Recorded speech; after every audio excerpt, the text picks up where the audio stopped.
ভারতের দাদাগিরির দিন শেষ, বাংলাদেশ এখন নিজের পায়ে দাঁড়িয়েছে। চীন সফরের পর এবার ইউরোপ সফরে যাচ্ছেন আমাদের সেনাপ্রধান। দেশের শক্তি বাড়াতে আর বিশ্বমঞ্চে মাথা উঁচু করতে আসছে নতুন সব প্রযুক্তি, এগিয়ে যাচ্ছে আমাদের বাংলাদেশ। ভারতের টালবাহানার দিন শেষ, এবার বাংলাদেশের কথায় কান ধরে উঠবস করার পালা। চীন থেকে 24টি অত্যাধুনিক জেট-10C যুদ্ধ বিমান কিনছে বাংলাদেশ। এটি ভারতের সবচেয়ে শক্তিশালী যুদ্ধ বিমান দাস ও রাফালকেও টক্কর দিতে বেশ কার্যকর। ভারতের জন্য দুঃসংবাদ, বাংলাদেশের জন্য সুসংবাদ। দক্ষিণ এশিয়ায় এতদিন শুধু পাকিস্তান এই পরিবারে ছিল। বাংলাদেশ যোগ দেওয়া মানে ভারতের ঠিক পূর্ব সীমান্তে আরেকটা দেশ প্রকাশ্যে চীনের পরিচয়ের কক্ষপথে ঢুকে গেল। ভারতের জন্য এটা একটা কৌশলগত উদ্বেগ, আর বাংলাদেশের জন্য এটা একটা লিভারেজ। ভারত পশ্চিম এদের সাথে দর কষাকষি যেতে কইতে পারবে আমার কাছে বিকল্প আছে, এটা একটা দেখানোর কার্ড থাকলো হাতে। রংপুরকে দখল করতে আসা ভারত নিজেরাই দখল হয়ে যাচ্ছে চীন, বাংলাদেশ এবং পাকিস্তানের হাতে। চীন খুব ভালো করেই জানে তিস্তা প্রকল্পে বাধা দেবে ভারত, তার জন্য বাংলাদেশে ঢুকছে চীনের তৈরি আধুনিক রাডার এবং স্যাটেলাইট ট্র্যাকার সিস্টেম, যার সবগুলোই যাবে বাংলাদেশের বর্ডারে।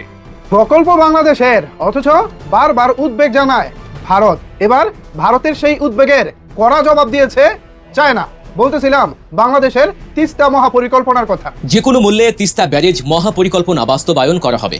জাতীয় সংসদে দাঁড়িয়ে ঠিক এভাবেই বজ্র কঠিন কণ্ঠে ঘোষণা দিয়েছেন প্রধানমন্ত্রী তারেক রহমান। আর তার এই একটি মাত্র ঘোষণাতেই কেঁপে উঠেছে নয়াদিল্লির সাউথ ব্লক। আমরা গভীর উদ্বেগের সাথে লক্ষ্য করছি সাম্প্রতিক সময়ে বাংলাদেশে ভারতের গুপ্তচর বৃত্তির অবৈধ অনুপ্রবেশকারীর আনাগোনা বেড়ে গেছে। আপনারা জানেন বাংলাদেশের অর্থনীতিতে বিশাল এক পরিবর্তনের হাওয়া লেগেছে। বাংলাদেশকে $9.21 বিলিয়ন চায়না বিনিয়োগের প্রস্তাব, এবং রিজার্ভে আছে স্বস্তির খবর। 4 বছর পরে রিজার্ভ ছাড়ালো $37 বিলিয়ন। আসসালামু আলাইকুম। এবার চায়নাকে সাথে নিয়ে ভারতকে উচিত শিক্ষা দিল বাংলাদেশের বর্তমান প্রধানমন্ত্রী তারেক রহমান। তিনি চায়না থেকে ঘুরে এসেই এমন একটি সিদ্ধান্ত নিয়েছে, যে সিদ্ধান্তের কারণে ভারতীয় মিডিয়া এবং ভারতীয় নীতি নির্ধারকদের রাতের ঘুম হারাম হয়ে গিয়েছে। তার সাথে ভারতীয় সকল ষড়যন্ত্রকে রুখে দিতে তারেক রহমান এক ঐতিহাসিক সাহসী সিদ্ধান্ত নিয়েছে, যা নিয়ে ভিডিওর শুরুতেই আপনারা বেশ কিছু ভিডিওর অংশ বিশেষ ইতিমধ্যেই দেখেছেন। মূলত আজকের এই ভিডিওটিতে সেই সকল ভিডিওর বিস্তারিত আলোচনা দেখতে পারবেন। ভিডিওর শুরুতেই যে সকল ভিডিও দেখেছেন তা থেকে হয়তো ইতিমধ্যেই আন্দাজ করতে পেরেছেন আজকের এই ভিডিওটি কতটুকু গুরুত্বপূর্ণ হতে চলেছে। অতএব চলুন কথা না বাড়িয়ে একটি লাইক দিয়ে সম্পূর্ণ ভিডিওটি দেখে আসি। যে কোনো মূল্যে তিস্তা ব্যারেজ মহাপরিকল্পনা বাস্তবায়ন করা হবে।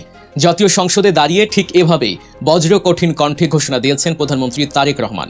আর তার এই একটি মাত্র ঘোষণাতেই কেঁপে উঠেছে নয়াদিল্লির সাউথ ব্লক।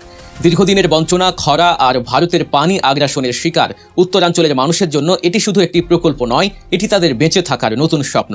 সংসদে দাঁড়িয়ে তারেক রহমান যখন এই কথাগুলো বলছিলেন, তখন পুরো দেশ যেন দেখতে পেল এক নতুন আত্মবিশ্বাসী এবং মেরুদণ্ড সোজা থাকা এক রাষ্ট্রনায়ককে, যার চোখে চোখ রেখে কথা বলার সৎ সাহস রয়েছে, যিনি দেশের স্বার্থ বিকিয়ে দিয়ে কোনো আপোষ করতে রাজি নন।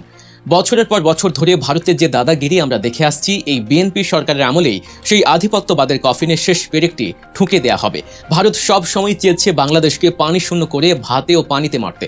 শুষ্ক মৌসুমে তারা তিস্তার পানি আটকে দিয়ে আমাদের উত্তরাঞ্চলকে মরুভূমিতে পরিণত করেছে, আর বর্ষাকালে সব গেট খুলে দিয়ে বন্যায় ভাসিয়ে দিয়েছে আমাদের কৃষকের সোনার ফসল। কিন্তু দিন বদলেছে। তারেক রহমানের নেতৃত্বাধীন বর্তমান সরকার ভারতের এই দাদাগিরি চিরতরে বন্ধ করতে এক ঐতিহাসিক এবং যুগান্তকারী পদক্ষেপ গ্রহণ করেছে।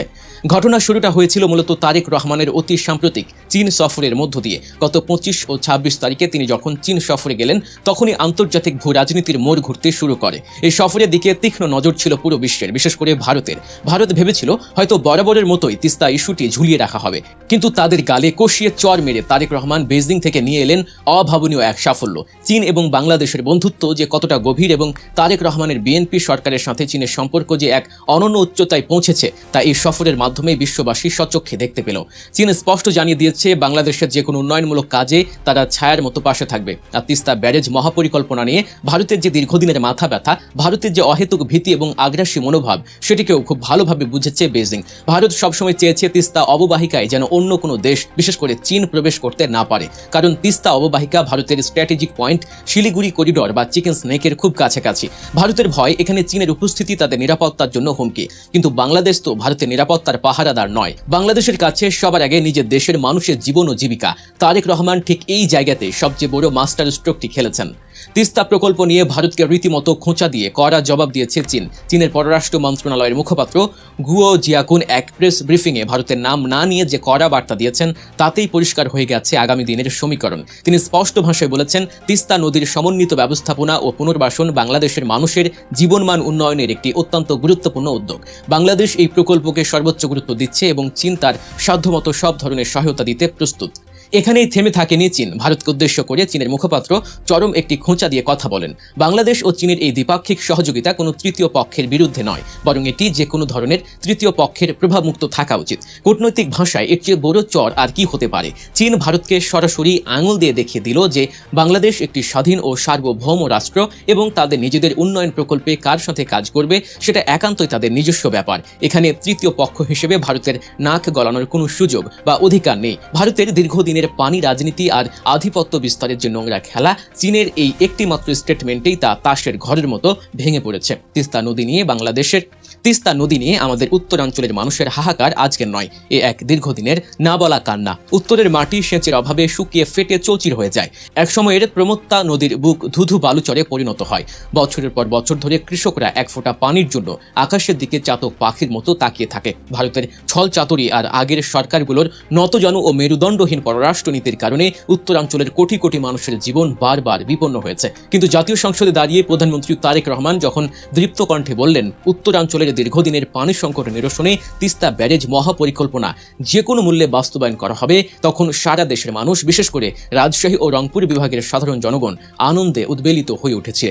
এটি কেবল একটি রাজনৈতিক প্রতিশ্রুতি নয়, এটি একটি জাতীয় অগ্রাধিকার এবং আত্মমর্যাদার এক অনন্য প্রতীক। এই মেগা মহাপরিকল্পনার অধীনে শুধু তিস্তা নয়, সারা দেশের নদ নদী ও খাল পুনরুদ্ধারের এক বিশাল কর্মযজ্ঞ হাতে নেওয়া হয়েছে।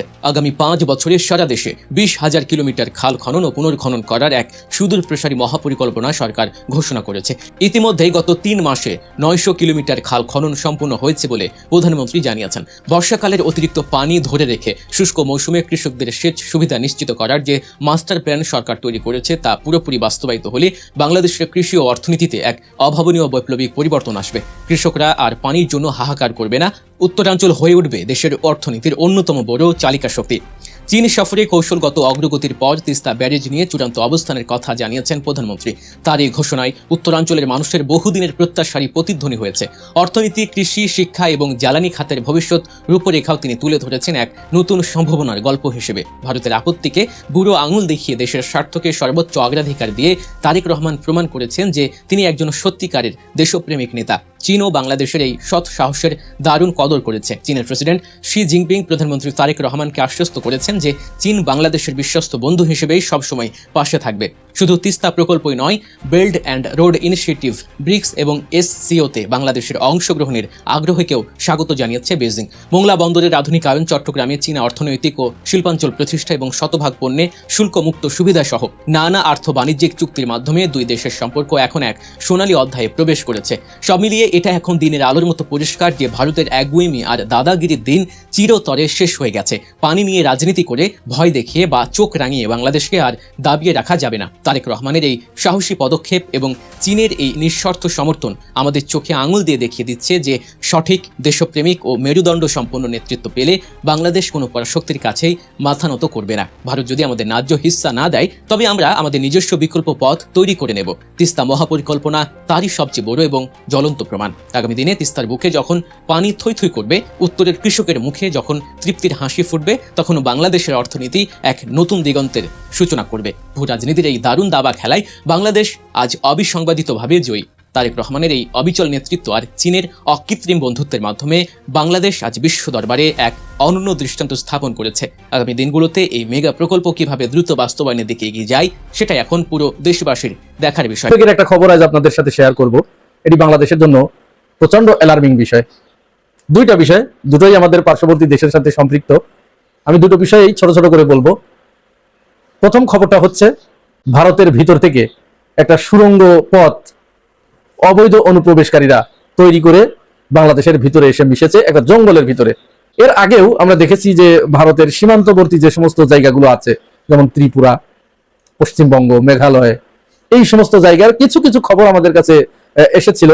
এর ভিতরে আজ থেকে 10-11 মাস আগে আমাদের কাছে একটা খবর এসেছিল যে একজন কৃষকের বাড়ির ভিতর থেকে তার যে বসত বাড়ি, সেই বসত বাড়ির ভিতর থেকে একটি সুড়ঙ্গ পথ এমন ভাবে তৈরি করা, সেই পথটা মাটির নিচ দিয়ে এসে বাংলাদেশের সীমান্তের একটু ভিতরে সেটি লেগেছে এবং ওই ওই ভারতের ওই পাশ দিয়ে ঢুকে বাংলাদেশের এই পাশ দিয়ে বের হয় বিভিন্ন চোরা কারবারি, মাদক, ফেন্সিডিল, ইয়াবা, গাঁজা এবং অবৈধ আরো যত পণ্য আছে এই সুড়ঙ্গ দিয়ে বাংলাদেশের ভিতরে তারা পাঠিয়ে দিত।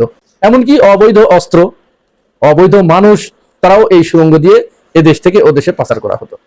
আর আজ দেখলাম একটা ভিডিও, বিশেষ করে এশিয়া পোস্টের চ্যানেলে এটা ছড়িয়ে পড়েছে।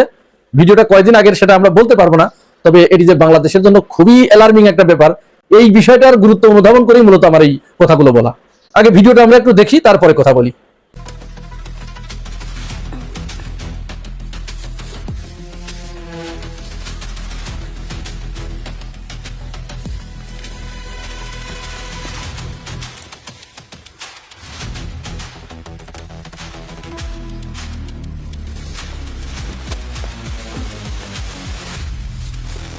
এই যে ভিডিওটা দেখলেন, এখানে দেখেন যে একেবারে গভীর জঙ্গলের ভিতর দিয়ে, যেখানে মানুষের যাবার কথা নয়, বিজিবিরও সেখানে যাবার কথা নয়, এবং এটা অনুমানও করার কথা নয় যে এরকম জঙ্গলের ভিতরে এরকম কিছু থাকতে পারে।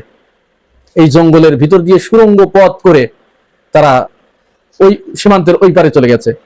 ধারণা করা হচ্ছে আওয়ামী লীগের যে সমস্ত নেতারা পালিয়ে গেছে, বিভিন্ন সীমান্তবর্তী এলাকায় যে লোকগুলো পালিয়ে গেছে, সম্ভবত এই পথ দিয়েই তারা পালিয়ে গেছে, এই সুড়ঙ্গ দিয়ে। আমরা গভীর উদ্বেগের সাথে লক্ষ্য করছি সাম্প্রতিক সময়ে বাংলাদেশে ভারতের গুপ্তচর বৃত্তির, অবৈধ অনুপ্রবেশকারীর এবং বিভিন্ন ধরনের অবৈধ কারবারিদের আনাগোনা বেড়ে গেছে। এটা স্বাধীনতার পর থেকেই আছে, তবে এই সাম্প্রতিককালে এই মাত্রাটা আশঙ্কাজনক হারে বৃদ্ধি পেয়েছে। একটা খবরে দেখলাম ভারত থেকে প্রতিদিন বাংলাদেশে প্রায় 1000 কেজি গাঁজা আসে, 1000 কেজি। অ্যালার্মিং বিষয়। মাদকের বিষয়ে সংসদে আলোচনা হচ্ছে, আমাদের জনপ্রতিনিধিরা তারা মাদকের বিরুদ্ধে বলছেন। গতকালও বাবু ঈশ্বরচন্দ্র তিনি সালাউদ্দিন আহমেদকে উদ্দেশ্য করে একটি কথা বলেছেন যে বাংলাদেশের যত ফেন্সিডিল সব ওই পথ দিয়ে আসতো, ইয়াবা টেকনাফ দিয়ে আসতো, তখন বদি ছিল, বদি এখন বধ হয়ে গেছে। স্বরাষ্ট্রমন্ত্রী এখন এই দায়িত্ব কে পালন করছে খোঁজ খবর রাখেন কিনা, এটি বন্ধ হয়েছে কিনা ইত্যাদি বলেছেন। যাই হোক, এই যে বিষয়গুলো সাম্প্রতিক সময়ে বাংলাদেশে প্রচন্ড ভাবে বেড়ে গেছে, আর এটি এই সমস্ত সুড়ঙ্গ পথ ব্যবহার করেই হচ্ছে বলে মনে করা হচ্ছে। এর ভিতরে আমরা জুলকারনাইন শাহের একটা খবর দেখলাম তার ফেসবুক পোস্টে, বাংলাদেশের উত্তরাঞ্চল থেকে এই 2-3 দিন আগে 2 জন ভারতীয় গুপ্তচরকে আটক করা হয়েছে। বাংলাদেশের একটা বিশেষ গোয়েন্দা সংস্থার নজরদারিতে তারা ধরা পড়েছে। দীর্ঘদিন এই ব্যক্তিগুলোকে সন্দেহ করার কারণে তাদের গতিবিধির উপরে নজর রাখছিল বাংলাদেশের একটি বিশেষ গোয়েন্দা সংস্থা। তারা যখন এটি নিশ্চিত হলো যে তারা বাংলাদেশের 2টি সীমান্তবর্তী অঞ্চল দিয়ে ওই দেশে প্রবেশ করে সে দেশের 2টি সেনা ঘাঁটিতে তারা যাতায়াত করেছে, তাদের সাথে কথা বলছে, এটা তারা নিশ্চিত হওয়ার পরে তারপরে বাংলাদেশে আবার যখন এসেছে তারপর তাদেরকে গ্রেপ্তার করা হয়েছে।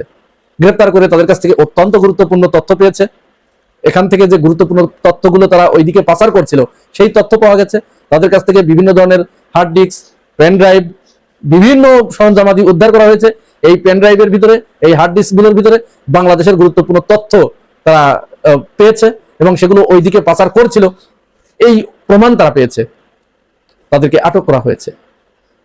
এইভাবে গুপ্তচর বৃত্তি বাংলাদেশে চালু রেখেছে ভারতীয় গোয়েন্দা সংস্থা র।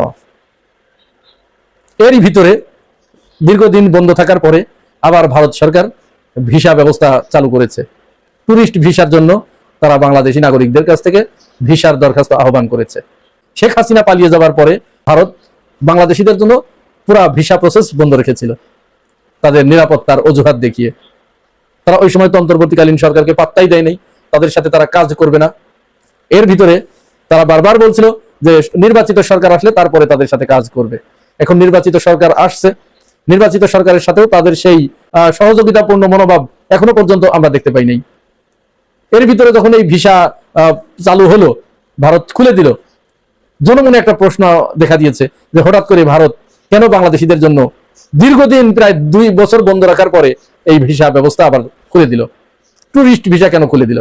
এই ব্যাপারে খুব চমৎকার একটা প্রতিবেদন দেখছিলাম প্রথম কলকাতার, ভারতের একটি চ্যানেল, এটি প্রথম কলকাতার যিনি উপস্থাপক সম্পাদক এবং সহ সম্পাদক, তারা 3 জন মিলে একটা আলোচনা করছিলেন এবং তারা কলকাতার যে বিভিন্ন ব্যবসায়ী শ্রেণী আছে তাদের সাথে কথা বলছিলেন সরাসরি সরেজমিনে, এবং মূলত বাংলাদেশি নাগরিকরা গিয়ে কলকাতার যে জায়গাটায় থাকে, যে জায়গাটায় সবচেয়ে বেশি তারা গ্যাদারিং করে, সেই জায়গাটার সচিত্র ছবি তারা দেখালেন। তিনি 2 বছর আগের ছবি এবং বর্তমানের ছবি দুটিকে একসাথে করে দেখালেন যে কি পার্থক্যটা কোথায়। 2 বছর আগে বাংলাদেশিদের পদভারে ওই জায়গাটা গিজ গিজ করতো, ওখানে অন্য কেউ ছিল না, ওই পাড়াটার নামই হয়ে গেছিল বাংলাদেশি পাড়া। এরপরে ভারত সরকার যখন ভিসা বন্ধ করে দিল, তারপরে ওইখানে আর একটা মাসিও এই 2 বছরের ভিতরে যায় নাই। অনেক ব্যবসা প্রতিষ্ঠান সেখানে বন্ধ হয়ে গেছে, অনেক কলকারখানা সেখানে বন্ধ হয়ে গেছে। মানুষ যারা বড় ব্যবসায়ী তারা তাদের ব্যবসা গুটিয়ে অন্য শহরে চলে গেছে, কিন্তু যারা ক্ষুদ্র এবং মাঝারি মানের ব্যবসায়ী ছিল, যারা রাস্তার পাশে ডাব বিক্রি করত, হকারি করত, জুতো স্যান্ডেল সেলাই করত, তারা কোথায় গেছে তার হদিস কেউ বলতে পারে না। তারা কি আদতেও ভাতের অভাবে মারা গেছে নাকি বেঁচে আছে এটা কেউ বলতে পারে না, তারাও বলতে পারে না। এইটার জন্য তারা ভারত সরকারকে অনেক সমালোচনা করেছে, যেটি ভারত সরকারের একটি হঠকারী সিদ্ধান্ত ছিল। এরপরে আমাদেরকে একটা হাইপ তুলে দেওয়া হয়েছিল যে ভারতের পেঁয়াজ ছাড়া, ভারতের অমুক অমুক পণ্য ছাড়া বাংলাদেশিরা অচল, চলতে পারবে না। বাংলাদেশিরা সেটাও।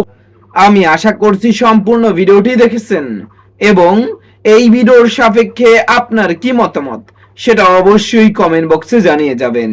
ভিডিওটি ভালো লেগে থাকলে শেয়ার করতে ভুলবেন না।